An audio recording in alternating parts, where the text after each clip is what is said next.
Au bout de quelques jours de diète, le comportement de Sophie n'a pas changé. C'était toujours notre bonne vieille Sophie, un petit chien très agréable. C'était Halloween et elle a accueilli les enfants avec le même enthousiasme que les autres années. La chienne n'a pas l'air malade, mais Patsy n'est pas tranquille.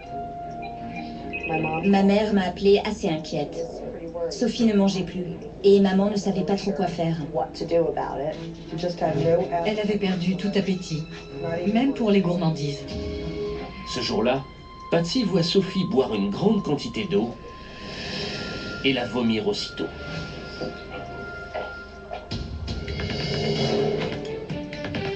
Décidée à avoir le fin mot de l'histoire, Patsy prend rendez-vous chez le vétérinaire.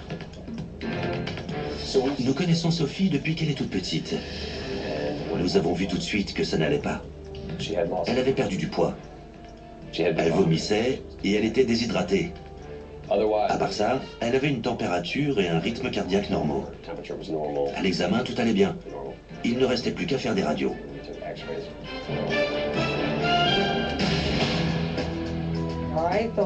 Je pensais qu'elle avait une simple grippe intestinale, une sorte de virus, parce qu'elle n'avait pas l'air de souffrir. Le docteur De Vere décide également de faire une prise de sang. L'analyse a lieu pendant qu'on fait les radios. Ça permet de gagner du temps. Le résultat des radios arrive en premier. C'est une occlusion. L'intestin s'est rempli de gaz et s'est fortement distendu. On distinguait une structure circulaire. Ça pouvait être un corps étranger, une balle par exemple. Sophie doit être opérée.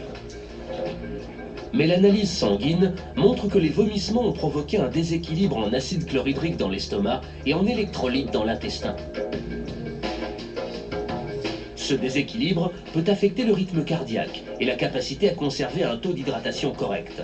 La chienne doit être stabilisée avant toute opération. C'est là que je me suis rendu compte qu'elle frôlait la mort. Le vétérinaire met l'animal sous perfusion pour stabiliser son taux d'électrolyte et l'emmener au bloc le plus rapidement possible. L'état de ce chien me préoccupait. Il pouvait mourir.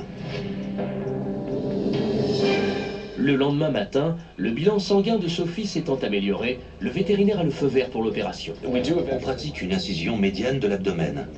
On tâte l'estomac et on descend le long de l'intestin.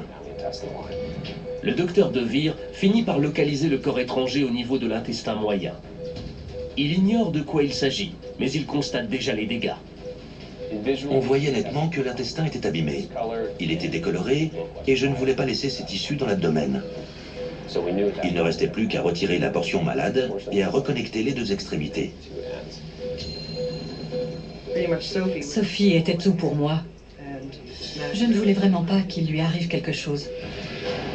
Quand nous avons ouvert le morceau d'intestin, nous avons vu qu'il s'agissait d'une sorte de jouet. Le vétérinaire termine l'opération et annonce la nouvelle à Patsy. J'ai demandé qu'est-ce qu'elle avait dans l'intestin. Il a répondu « À vous de me le dire, c'est vert ». J'ai su immédiatement ce que c'était.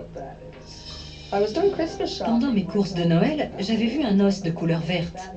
Je l'ai offert à Sophie. Elle a joué avec pendant un bon moment, et puis j'ai remarqué qu'il commençait à se casser en plusieurs gros morceaux. Comme il y en avait un peu partout, je me suis dit que c'était dangereux, et j'ai tout jeté. C'était un fragment de jouet de forme irrégulière. Il avait réussi à parcourir la moitié de l'intestin, mais il était resté bloqué. Dans ces cas-là, il n'y a rien à faire. Ça n'avance pas et ça ne recule pas. Sophie se remet rapidement et retrouve sa maîtresse.